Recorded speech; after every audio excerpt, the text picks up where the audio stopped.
Aleluia.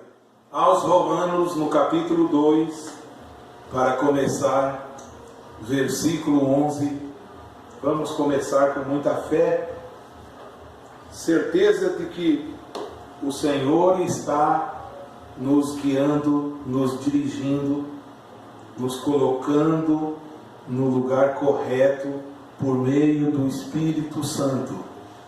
Aos Romanos, capítulo 2, um versículo só para meditarmos. Porque para com Deus não há acepção de pessoas. Só esse. Pai da glória, o Senhor não faz acepção de pessoas. Ó meu Deus, eu tenho aprendido pelo Espírito Santo que o Senhor não faz, o Espírito Santo não faz, e não devemos fazer acepção de pessoas religiosas ou mesmo naturais. Ó Pai, supre as nossas necessidades agora, no que vamos falar, que seja dirigido pelo Teu Espírito Santo, em nome do Senhor Jesus Cristo. Amém. Graças a Deus, meus irmãos. Vamos entrar então na palavra do Senhor. Há muito eu venho pensando o tipo de homem que eu sempre fui, o tipo de crente que eu sempre fui. Eu vou confessar, se é que todos não sabem, devem saber sim. Eu sempre fiz acepção de pessoas. Lamentavelmente, nossa fé fazia acepção de pessoas. Mas Deus não faz acepção de pessoas. E eu quero entrar justamente na palavra de Deus e mostrar que a Bíblia tem personagens, tem textos, e os que tinham, os que faziam acepção, os que tinham preconceito, Deus quebrava tudo isso. Eu tinha preconceito religioso. Hoje não tenho mais. Hoje eu adoro a Deus na beleza da sua santidade. Pode ter um joio ao meu lado, não me incomoda, porque na verdade o joio não é para ser tirado agora, mas no fim os anjos tirará o joio. O próprio anjo de Deus colherá cada um. O joio será amarrado em feixe e o trigo será colhido no celeiro de Deus. E eu me incomodava. Mas a Bíblia disse: porque para com Deus não há acepção de pessoas. Jesus, quando encontrou a mulher samaritana, entre judeu e samaritano, ou entre judeu e gentios do mundo inteiro, sempre o judeu fez acepção de pessoas. Os judeus do passado, eu não sei o do presente, mas eu sei que eles continuam no judaísmo, na mesma velha lei, o mesmo espírito neles. Até hoje eles fazem acepção de pessoas, imaginando que Deus é só deles, imaginando que, quando eu imagino que Deus é só meu e Ele não é seu igual Ele é meu, eu estou menosprezando a sua fé, eu estou pensando por cima, acima do que Deus me deu para eu pensar. Quando eu digo, Deus é só do meu grupo, Deus é só da minha fé, Deus é só da minha igreja, Deus é só da minha religião, eu estou fazendo acepção de pessoas. Então Jesus, quando encontra a mulher vinha daquela tradição, porque cresceu ali, e talvez a família dela tenha passado por muita divisão, muito menosprezo. O que mais tem hoje é menosprezo religioso. E o judeu fazia. E Jesus, para as pessoas dali, daqueles anos que Jesus estava, eles não tinham revelação, meus irmãos, que Jesus era o Filho de Deus, eles não tinham. Eles sabiam que Jesus era um judeu, filho de José e filho de Maria. Então, para a mulher, Jesus era mais um judeu que falava com ela. E quando ela vê aquele judeu no poço ali, falando com ela, ela estranha. Ela estranha e diz: não é costume dos judeus falar com nós, samaritanos. Ela estava errada? Estava correta. Toda a vida o judeu nunca falou. E Jesus olha para ela e diz: mulher, se tu conhecesse quem fala contigo, tu lhe pediria água viva, e eu lhe daria. Então a mulher diz: Senhor, me dê dessa água, para eu não vir mais aqui tirar água nesse poço. Porque Jesus já havia dito: qualquer que beber dessa água tornará a ter sede, mas aquele que beber da água que eu lhe der nunca mais terá sede, porque a água que eu lhe der fará nele uma fonte dentro dele, que salte para a vida eterna. A mulher se interessou. Então Jesus disse a ela: então vai lá na cidade, chama teu esposo e venha cá. A mulher olha para ele e diz: Senhor, eu não tenho marido. Jesus olha para ela e diz: você está falando a verdade, porque você teve 5, e esse que você vive agora não é seu marido. A mulher se espanta e diz: Mestre, Senhor, eu vejo que tu és profeta. Quando o Messias vier, e o Messias estava ali, falando com ela, ele nos falará essas coisas que tu estás falando. Jesus diz: sou eu o que falo contigo. Aleluia! E aí a Bíblia narra que a mulher foi para a cidade dizer: eu encontrei o Messias. E aí eles vieram cá, e aí eles passaram a dizer: agora nós cremos, não porque a mulher falou, mas porque nós mesmos vimos. Então, para Deus há acepção de pessoas. Jesus quebrou a acepção de pessoas. Jesus quebrou fazer diferença.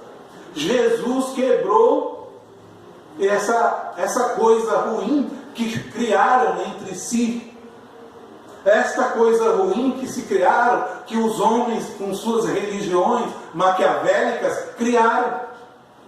Porque é uma religião maquiavélica que separa as pessoas.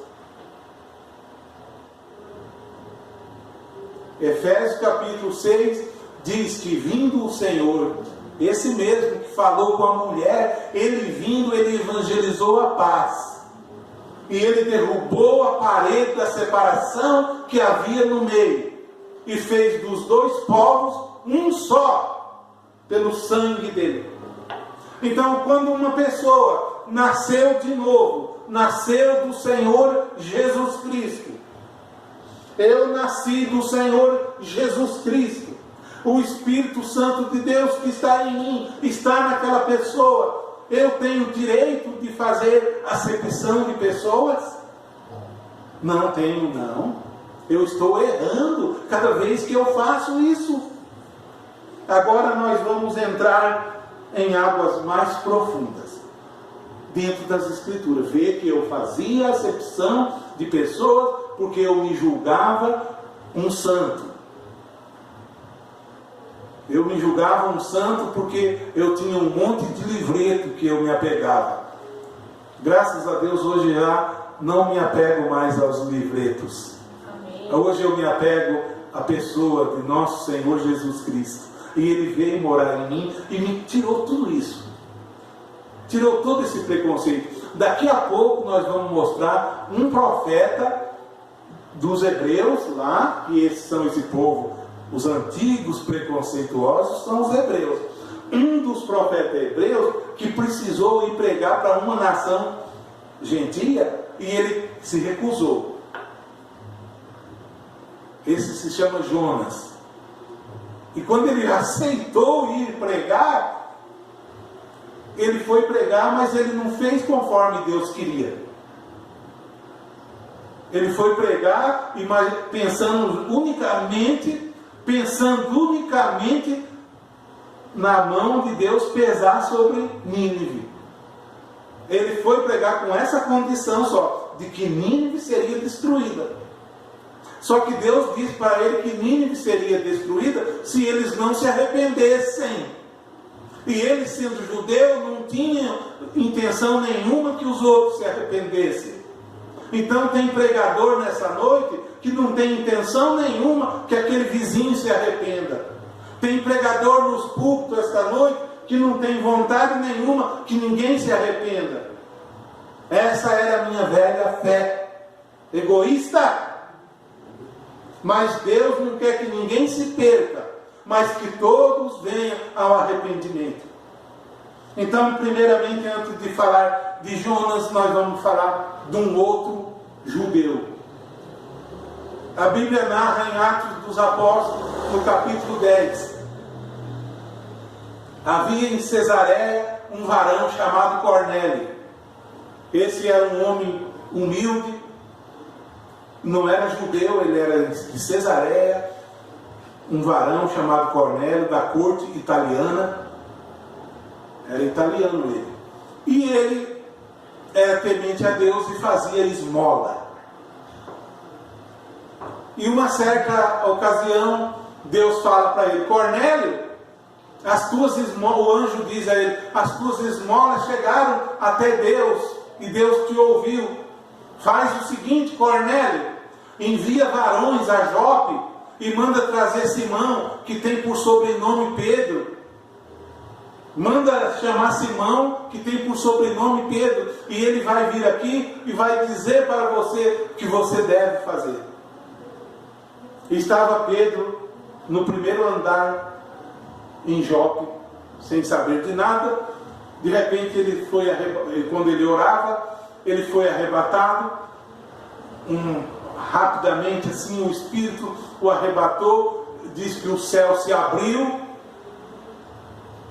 e uma cortina foi colocada ali diante dele, e uns animais quadrúpedes. E aquela visão disse para Pedro: Pedro, mata isso aí e come. Pedro disse: não, jamais. Eu nunca comi nada imundo, porque era judeu. Porque os judeus chamavam e chamam até hoje os gentios. Eles chamam os italianos, eles chamam os europeus, eles chamam os africanos, os americanos, os japoneses, os ingleses, os argentinos, os brasileiros. Eles chamam de cachorros. Porque Deus sempre tratou com Israel. Os profetas que vieram na Bíblia Velha, os profetas que vieram na Aliança Velha, desde Gênesis até Malaquias, sempre foi profeta hebreu. Então eles têm isso, que Deus é só deles. Então os outros é cachorros para eles. Levado a ídolos, cães, são cães. E então Pedro ficou pensando: como vou na casa de Cornélio? Não, ainda não. Pedro disse: eu nunca comi nada impuro. A voz diz: Pedro, não chame impuro o que o Senhor santificou. E isso aconteceu com Pedro por 3 vezes, a mesma visão. De repente Pedro olha assim, está chegando 3 homens. O Espírito fala para Pedro: desce, que estão te procurando. Vai lá e não faça muita pergunta não. O Espírito diz a Pedro assim: Pedro desceu e atendeu e disse: olha, nós fomos enviados lá de Cesareia, da casa de Cornélio, que é um varão temente a Deus, assim, e ele mandou chamar a tu. Mas o Espírito já tinha falado para Pedro: quando eles falar, vai com eles. Pedro aceitou e foi, sem saber o que iria acontecer. Agora vamos parar aqui um pouco. Será que eu, naquela religião que eu estava, eu iria? Ou será que eu iria consultar os livretos primeiro meus? Talvez eu iria consultar os livretos. Porque lá, se um é do grupo daqui, o outro é do grupo dali, eles não se comunicam não. Muito menos com o outro de fora. Menos ainda. Lá, se é do grupo dali, o outro é do grupo de lá, não se comunica. Divide em família, destrói lares. é maquiavélico, é um sistema terrível, cruel. Um pastor disse para mim, é o sistema dos que eu estudei, é o mais cruel, é esse sistema. E eu falei, é verdade, porque agora eu vejo, irmãos, quanto mal eu causei para as pessoas. Senhor, misericórdia, Pai, tem misericórdia em mim. Eu causei muito mal para as pessoas quando eu estava envolvido com aquilo ali. Eu destruí muita gente. Deus tenha misericórdia de mim. Mas Pedro vai lá. E quando Pedro vai chegando lá, esse Cornélio que mandou chamar Pedro avisou os parentes dele e os amigos mais chegados, encheu a casa dele. Tudo gentil. E Pedro é acostumado a circuncidar ao 8º dia. Pedro, no evangelho lá de Jerusalém, da igreja de Jerusalém, ainda guardava o sábado. E tantas outras coisas. Não comia linguiça, nem bacon, nem essas coisas. E quando Pedro vai chegando, eles param, Cornélio o cumprimenta, e diz a Bíblia que Cornélio ajoelha para recebê-lo. Pedro diz, levanta-te, que eu também sou homem igual a você. E aí Cornélio recebe ele lá dentro da casa, e diz para Pedro, Pedro, esses dias eu tive uma visão assim, e então eu mandei esses varões ir lá te chamar, porque na visão Deus disse que tu falarias para mim o que eu devo fazer. E a Bíblia diz em Atos capítulo 10 que Pedro diz, certamente, para Deus não há acepção de pessoas. Ele não leva em conta o tempo da ignorância, mas agora ele proclama a todo homem que venha a se arrepender. Está vendo? Agora está mudando. E ele começou a pregar o Cristo, o Senhor Jesus Cristo, o qual ele havia andado com ele. E diz a Bíblia que Pedro, ainda falando essas palavras, o Espírito Santo caiu sobre eles.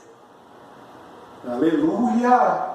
O Espírito não caiu sobre os que vieram com Pedro, porque já havia recebido lá no dia de Pentecostes. E para eles o Espírito Santo era só deles. Agora caiu entre aquele povo que estava ouvindo, aquele povo que não guardava sábado, aquele povo que não circuncidava ao 8º dia, aquele povo que era chamado de cachorro. O Espírito Santo cai sobre eles. Na casa de Cornélio. Então, aquele povo, vou lá para Atos dos Apóstolos, capítulo 10, diz, verso 45, diz assim, e os fiéis, que eram da circuncisão, os que haviam vindo com Pedro, foram homens com Pedro lá na casa de Cornélio, todos quanto tinham vindo com Pedro, maravilharam-se de que o dom do Espírito Santo fosse derramado também sobre os gentios. Aquele povo um olhou para o outro. Aí Pedro confirmou que Deus não faz acepção de pessoa. Deus não está preocupado que eu pregue simplesmente aos santos. Deus não quer que eu fique pregando aos santos. Enquanto que os pastores daquele sistema lá que eu vivi 30 e tantos anos, só prega aos crentes da igreja. Eles só pregam aos crentes da igreja. Vamos daqui a pouco continuar aqui. Vou parar aqui e falar. O que benefício tem em pregar a crente da igreja? Se Jesus diz para nós ir a todo mundo, pregar o evangelho a toda criatura. Quem crer e for batizado será salvo, e quem não crer será condenado. Que benefício faz eu pregar todo domingo? A única coisa que eu fiz em todos esses anos foi pregar aos crentes. Não fiz nada de bom. Mas eles erram feio com os livretos deles, e eu errei feio crendo nos livretos. Sabe por quê? Porque Jesus prometeu que quando o Espírito Santo viesse, Então o Espírito Santo nos ensinaria todas as coisas. Já não seria necessário pregar todo domingo, o pastor pregar aos crentes, porque o crente tem o Espírito Santo também. O crente tem o Espírito Santo que o conduz a toda a verdade. E o pastor está lá todo domingo pregando ao crente. Cada domingo um livreto novo, pregando ao crente. Porque Deus disse que nesse concerto que Ele faria novo, Ele faria um concerto quando o Espírito Santo viesse, que é justamente o Espírito Santo em mim e em você. Ele não faria um concerto igual Ele fez lá atrás. Não ia ser escrito nos livros, a lei dele. Não ia ser escrito em letras. Mas Ele escreveria as palavras dele nas tábuas do nosso coração. E se Ele escreveu as palavras dele nas tábuas do meu e do seu coração, que bem faz pregar a mim? Quem prega a mim é o Espírito Santo.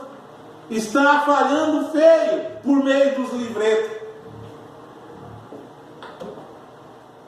João, capítulo 1 João, capítulo 2 diz, e o Espírito e a unção que vocês receberam dele permanece em vocês. E não há necessidade de que outro vos ensine, porque a unção que permanece em vocês é verdadeira. Esse é os crentes, batizados com o Espírito Santo, pronto para o serviço de Deus. Não de ficar sentado no banco da igreja esperando pregação. Esses aprendem sempre e nunca chega ao conhecimento da verdade. Aprende todo domingo, 10 anos, 30, 40 mais, nunca chega ao conhecimento da verdade, porque não toma como seu ensinador o Espírito Santo. Tem como ensinador o pastor fulano. E quando eu passei a ter o Espírito Santo como o meu ensinador, ele disse, tu não tem que pregar aos crentes, porque os sãos não necessitam de médico. Não é os sãos que necessitam de médico, é os doentes que necessitam. Vai a todo mundo, pregue o Evangelho, não dentro das 4 paredes. E quando eu fazia dessa maneira, eu estava fazendo acepção de pessoas. Porque eu só pregava aos que eu achava que era crente igual eu. Isso é uma grande acepção. Oh, como o Espírito Santo muda a mente da gente. Oh, como o Espírito Santo quer fazer o diferente. Não é o que o homem programou, é o que Deus quer. Desde que você se programe, se você não ouviu a Deus, você está fora do plano dele. Não faça programa. Espere no Senhor. A Bíblia diz, Salmo, espera no Senhor e Ele concederá o desejo do seu coração. E Pedro então olhou para eles e falou assim, esses que receberam como nós o Espírito Santo, podem recusar a água para não ser batizados? E disse que os batizou em nome do Senhor Jesus. Cornélio e todos os convidados e toda a família. E quando Pedro volta, lhe é revelado que aquela visão, aqueles imundos, aqueles que ele falava no imundo, era justamente o lugar que ele foi, que era a casa de Cornélio. Então eu tinha uma fé farisaica. Eu tinha uma fé de fariseu. Eu era esse fariseu. Porque eu me julgava que eu li 600 livretos. Eu li 600 livretos em 30 e tantos anos.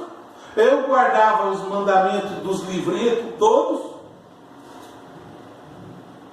E eu era como aquele fariseu que subiu ao templo. Eu era daquela maneira. E na minha oração era egoísta. Porque eu aprendi lá que quando você for orar, você deve estar apresentando a Deus as coisas de você. O que você é. Não tem que estar apresentando o que você é.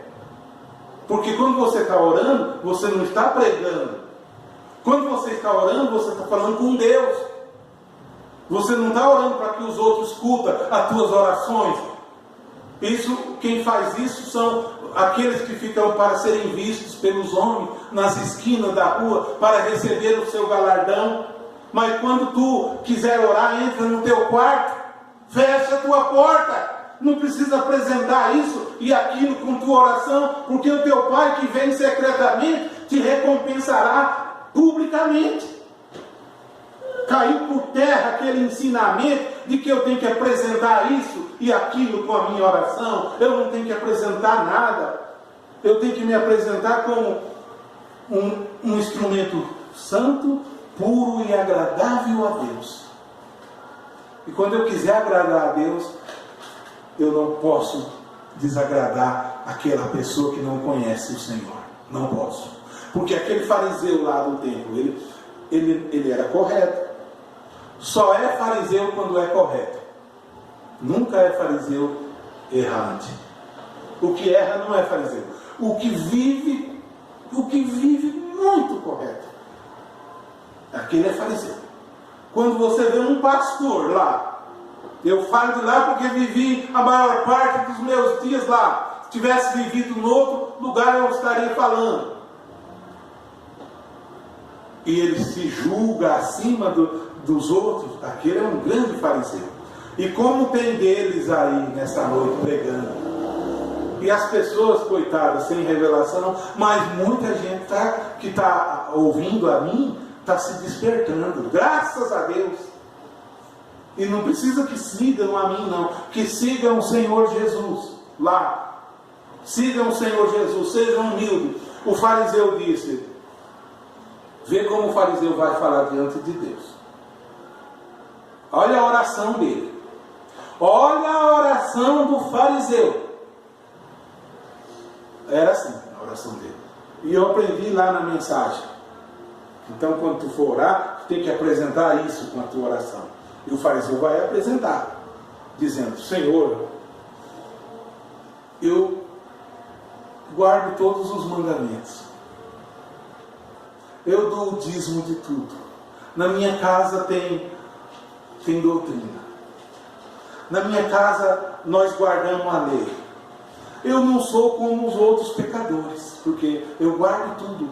E isso eu estava apresentando na minha oração lá. Aprendi assim lá, erroneamente. E não tinha amor para orar pelas pessoas. Hoje eu tenho. Porque eu fui pecador. Terrivelmente pecador. E quando o fariseu erra, pior ainda, sabe que hora que é? Enquanto ele dá o dízimo, enquanto ele guarda a lei, enquanto ele faz tudo certo, não tem nada errado nele. Desde que ele não aponte para o outro. Desde que ele não aponte para o outro.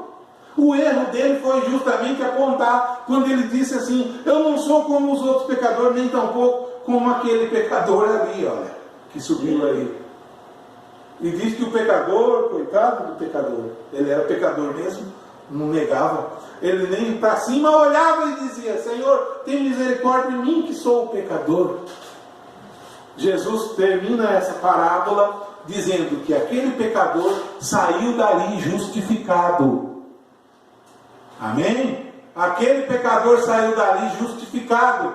Aquele fariseu religioso não.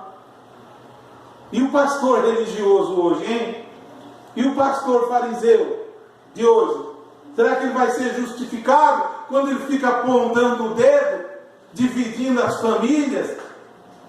Porque esse evangelho lá é para dividir as famílias. É para isso. Mas aquele que com a espada fere, com a espada será ferida. Com a medida em que medir, vos medirão também. Jesus ensinou essas coisas. Agora eu vou pegar um profeta judeu e trazer aqui. Apresentar Jonas diante de vocês. Capítulo 1 de Jonas diz, e veio a palavra do Senhor a Jonas dizendo, vai à grande cidade de Nínive e prega contra ela, porque o pecado de Nínive subiu até a mim, e prega contra Nínive. Só diz isso. Diz o verso 2 que Jonas, para fugir de diante do Senhor, comprou uma passagem e pegou um navio para outro destino, para Tarsis. Agora, se você ler só esse capítulo, você não vai entender por que aconteceu isso. Aí você vai pensar, nossa, aí veio a baleia engoliu Jonas, e todo mundo prega Jonas, prega a baleia. Mas o grande assunto do livro de Jonas, para mim hoje, não é mais a baleia. Porque quando chega, depois que tudo acontece, que nós sabemos o que aconteceu, ele comprou a passagem, e entrou no navio, e desceu no porão do navio, para Tarsis, para fugir de diante do Senhor, a Bíblia diz. E o Senhor fez vir no mar uma grande tempestade, e as águas se agitaram. Quando você começa a querer fugir de Deus, não vai faltar oportunidade para você. Vai ter navio te esperando.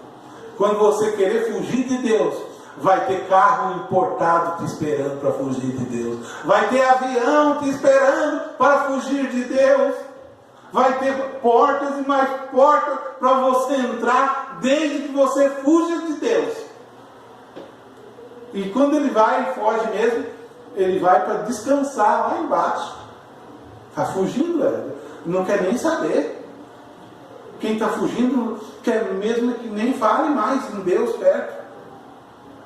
Mas por que Deus fez assim? Porque quando Deus manda você fazer alguma coisa, faça. Deus não mandou o irmão tal, mandou você. Deus simplesmente poderia deixar ele lá e chamar outro. Mas Deus queria dar uma lição, e a lição está aqui. Depois que Jonas conta para os marinheiros que ele era um homem hebreu, e pediu que os lançassem, jogassem ele no mar, e eles jogam, ainda ressentindo em jogar, mas joga, o mar se acalma, e Deus preparou um grande peixe, a baleia, e engoliu Jonas. A Bíblia diz, ali pelo capítulo 3 do livro de Jonas, que Jonas orou a Deus fielmente. Naquela hora, agora ele pede perdão a Deus. Irmão, quando você entra na barriga de um peixe grande, agora você ora com sinceridade, hein? Ele orou, ele falou muitos salmos, ele orou várias orações que está na Bíblia. Jonas fez ali dentro da barriga do peixe, e Deus ouviu a oração de Jonas. Esse grande Deus misericordioso vem dar uma chance a Jonas, no capítulo 2, melhor dizendo. Então dá essa chance a ele, e ouve ele, e ordena a baleia ir vomitá-lo, e ele é vomitado justamente ali em Nínive, bem nas praias, bem, vamos dizer, bem onde acontecia todo o pecado da cidade.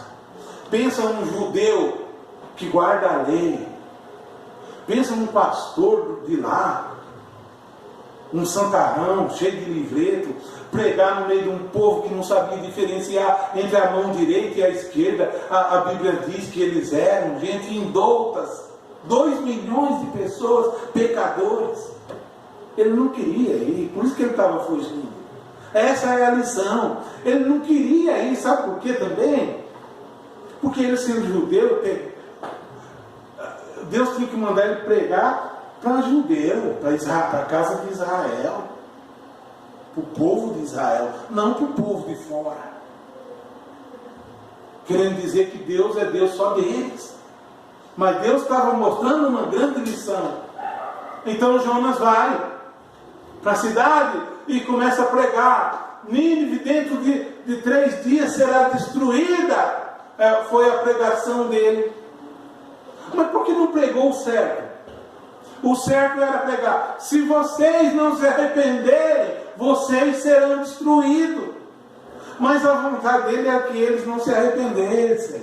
A vontade dele era ver Deus destruindo eles. Esse é o evangelho preconceituoso. Esse é o pastor preconceituoso. Esse é o evangelho preconceituoso que eu vivi. Porque não pregou conforme Deus diz: se vocês se arrependerem, não serão destruídos. Mas ele vai na rua e fala: vocês serão destruídos. E daí, quando ele termina de pregar em todo aquele lugar, aquela cidade, as autoridades da cidade, o governador, o prefeito da cidade se reúne e diz: não podemos ser destruídos, vamos nos arrepender. Oh, irmãos, Jonas não esperava por isso. É o evangelho deles, não espera que você se arrependa, não. É um evangelho de condenação. É um evangelho de condenação. Enquanto Jonas termina, Deus faz nascer uma balboreira, uma sombra, e ele se deita ali e vai esperar a destruição, para ver como vai ser. Assistir a derrota dos outros. Quantos pastores e irmãos com os livretos debaixo do braço, esperando a derrota sua, esperando a nossa derrota, esperando a derrota daquele vizinho. Talvez quem pode ajudá-lo no dia da necessidade é aquele vizinho que ele nem fala bom dia, porque ele é tão santarrão. E Jonas fica ali. E as autoridades pedem perdão a Deus. E proclamam um jejum. Proclamam um jejum. E se cobrem de cinza. Rasga as vestes. E os animais não comem. Os animais jejuam. E as músicas feias param. E pedem perdão a Deus. As piadas feias param. E pedem perdão a Deus. E Jonas debaixo da sombra, esperando ver a catástrofe. E Deus pegou e mandou um velho, um bicho. E aquele bicho picou a balboreira e ela secou. E o sol bateu na cabeça de Jonas. O sol quente bateu. E conforme o sol quente bateu, passou os 3 dias, Nínive não é destruída. Passou 4 dias, Nínive não é destruída. Passou 5 dias, as profecias do irmão fulano não se cumpriram. As profecias dos livretos não se cumpriram. Quando disse que Billy Paul não ficaria velho antes que Los Angeles se afundasse. E Billy Paul está de bengala, 90 anos, e Los Angeles permanece. Vamos lá. E Jonas ansioso esperando. Mas que negócio precisa ser destruída. E o sol queimou forte. E a Bíblia diz no capítulo 4 de Jonas, que Jonas ficou desgostoso com Deus. Jonas ficou descontente com Deus. Oh, irmãos, quanto pastor vai ser decepcionado? Quantos profetas vão ser envergonhados? Quanto irmão vai ser envergonhado? Quanta família? E sabe por quê que Jonas ficou descontente? Porque Deus faz ele ir lá e pregar e não destrói eles. Mas Jonas não contava que eles se arrependeriam. E Deus é comovido por arrependimento.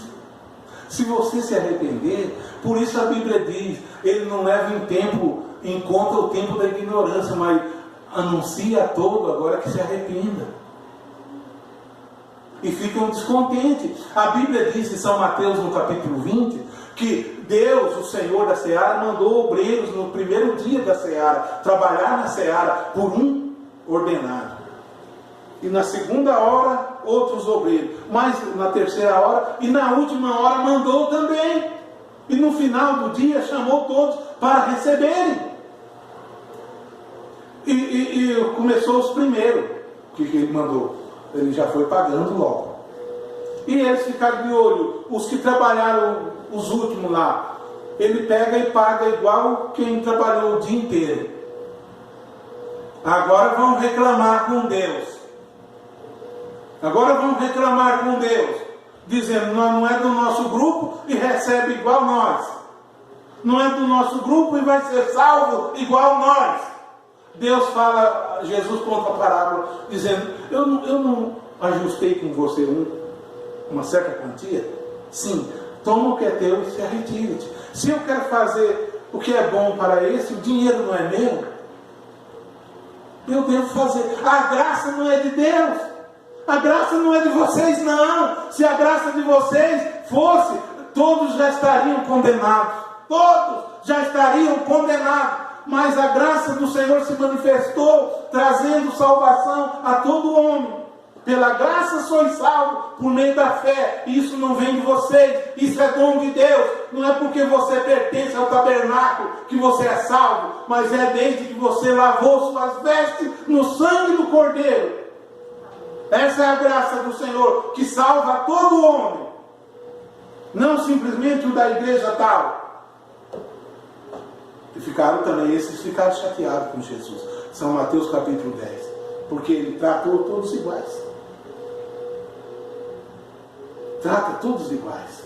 Tiago diz, se no vosso ajuntamento, vocês estão fazendo acepção de pessoas, se no vosso ajuntamento entrar um homem bem vestido, mas bem, uma grande autoridade, e você disser, o senhor venha para cá, e entrar um simplesinho com um vestido rasgado, você disser, fica tu lá, tu fica lá. Por acaso não fizeste acepção de pessoas? Sim. Ouvi, meus amados irmãos, por acaso Deus não escolheu aos pobres deste mundo para serem ricos no seu reino? Tá. E Jonas então ficou descontente, saiu contrariado com Deus e foi reclamar, sabe do quê? Por que Deus deixou a borboleira morrer? Que estava dando sombra para ele. Deus ainda dá uma nele e fala, Jonas, Nínive é uma cidade com 2 milhões de pessoas que não sabem diferenciar sua mão direita e a esquerda. Tu não teve misericórdia de Nínive com 2 milhões de pessoas. E essa planta é uma erva que ela nasce hoje e morre amanhã. Tu está tendo misericórdia da borboleira e não tem misericórdia da cidade de Nínive, Jonas. Irmãos, eles têm misericórdia das coisas deles. Mas numa grande cidade, eles colocam todos no inferno. Todos. Eles não pregam que se arrependam dos seus pecados. Não pregam. E Jesus ensinou para nós uma única coisa: ide a todo mundo e pregai o Evangelho. Esse negócio de ficar dentro da igreja pregando, isso não é o mandamento do Senhor, não. O mandamento do Senhor é pregar o mundo inteiro. E como eu não tenho condição de ir, hoje eu posso gravar. Aquela da semana passada já deu 400 pessoas que assistiram. Amém. 400 assistiram. Vai a todo mundo, prega o Evangelho. Não leva Deus fulano, não leva Deus ciclano, leva Jesus Cristo somente. Então eu quis dizer sobre o Evangelho preconceituoso, ou preconceito religioso. O preconceito religioso transmite ódio, intolerância, maldade, não toleram as pessoas, separação, divisão, raiz de amargura, e por aí vai. Essa é a intolerância religiosa. E nós temos que pregar o Cristo vivo ao mundo e a quem quer que seja. E eu sou contra fazer lei para obrigar as pessoas do mundo a viver como crente. Porque Jesus não mandou nós ir a todo mundo fazer lei. Porque aquele que é limpo, limpe-se ainda. O que é sujo, suje-se ainda. Não diz para fazer lei a obrigar os descrentes a ser como cristão. Não, não. ele vive como ele quer, ele tem o direito dele. Então vá ao mundo e pregue o Evangelho. Se o Evangelho mudá-lo, amém. Do contrário, lei não vai servir. Lei não vai servir. Que comunhão tem as trevas com a luz? Né? Que comunhão tem a palavra de Deus com as trevas? A palavra de Deus é por aceitação. O amor de Deus é por revelação, é por graça. A graça do Senhor não é pela lei do homem. Que Deus fale melhor no meu e no seu coração, em nome do Senhor Jesus Cristo. Pai da glória, eu te agradeço, Senhor, por poder viver nos dias em que eu nasci, por poder completar mais um ano, ó Senhor. Obrigado, Pai. Daqui para frente, Senhor, eu vou gastar minhas energias unicamente com o Senhor. Daqui para frente, Senhor, eu falarei do teu amor para qualquer um, Senhor. Me dê esta chance, Senhor. Me dê esta oportunidade, Senhor, eu te peço. Abençoe quem assistir esta pregação. Abençoe a pessoa que parar e ouvir até o final. Revele a eles a tua graça e o teu amor. Em nome do Senhor Jesus Cristo, nós te pedimos, ó meu Deus. Amém, Jesus.